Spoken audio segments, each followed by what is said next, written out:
आगामी लोकसभा चुनाव को लेकर नर्मदापुरम नरसिंहपुर लोकसभा क्षेत्र से भाजपा प्रत्याशी दर्शन सिंह चौधरी चुनावी मैदान में उतर चुके हैं। मंगलवार को दर्शन सिंह ने सिवनी मालवा विधानसभा क्षेत्र का दौरा करते हुए भाजपा कार्यकर्ताओं से मुलाकात की।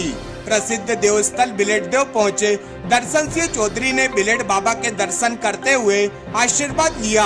भाजपा प्रत्याशी बोरतलाई, बीलाखेड़ी, डोलरिया, रतवाड़ा, बगवाड़ा, धर्मकुंडी, बिलेटदेव होते हुए बानापुरा पहुंचे, जहां मुख्य मार्गों से होते हुए निजी गार्डन में कार्यकर्ताओं को संबोधित किया।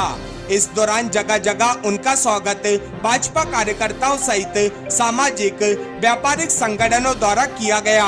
दर्शन सिंह चौधरी ने बगवाड़ा, बानापुरा, सिवनी मालवा और शिवपुर में कार्यकर्ताओं को चुनावी समर में उतरने के लिए संबोधित करते हुए कहा कि ये चुनाव देश के भविष्य का चुनाव है।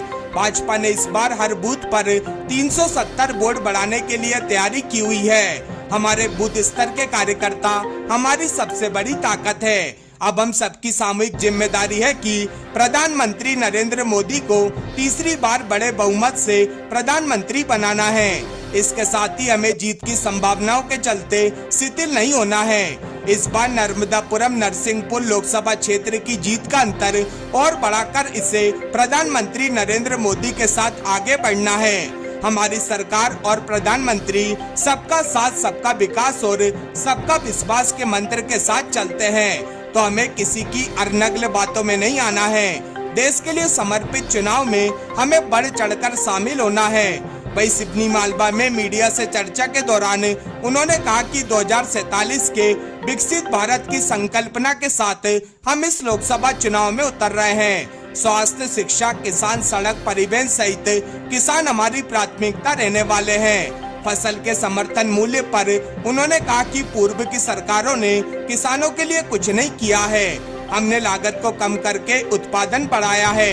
ये भाजपा की सरकार ही है जो समर्थन मूल्य दे रही है, साथ ही बोनस भी दे रही है। सीएए को लेकर पूरे देश में खुशी का माहौल है। 60 साल के लंबित कामों को मोदी सरकार पूरी कर रही है। उन्होंने राहुल गांधी की यात्रा पर कटाक्ष करते हुए कहा कि राहुल गांधी की यात्रा कहीं चल भी रही है ऐसा नहीं लगता है।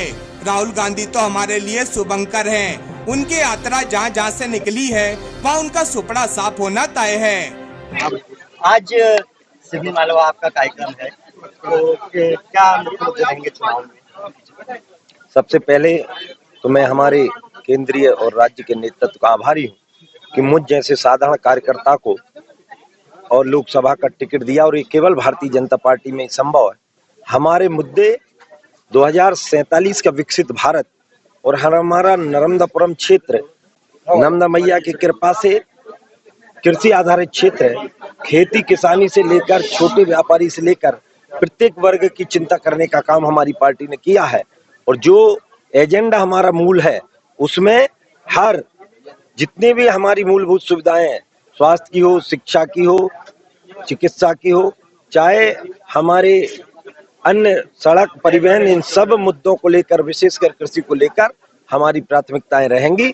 और जो मोदी जी का 2047 का लक्ष्य है उसको हम पूरा करें। किसानों की बात हुई, अभी मध्य प्रदेश सरकार में, भारत सरकार में एक समर्थन मूल्य भी बढ़ाया है, लेकिन मांग जो थी 2700 रुपए प्रति क्विंटल की, वो अभी भी हुआ है 2400 रुपए पर। देखिए, ये भारतीय जनता पार्टी है जो समर्थन मूल्य भी दे रही है, उस पर बोनस भी दे रही है।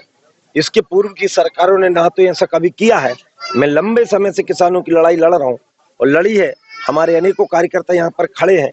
कभी भी कांग्रेस की सोच इस ओर नहीं थी। हमने तो लागत को कम किया, उत्पादन को बढ़ाया। एक जमाना वो ही था। ये सिवनी मालवा में हम कई आंदोलन कर चुके। 1-1 घंटे बिजली नहीं मिलती दिग्विजय सिंह के जमाने में।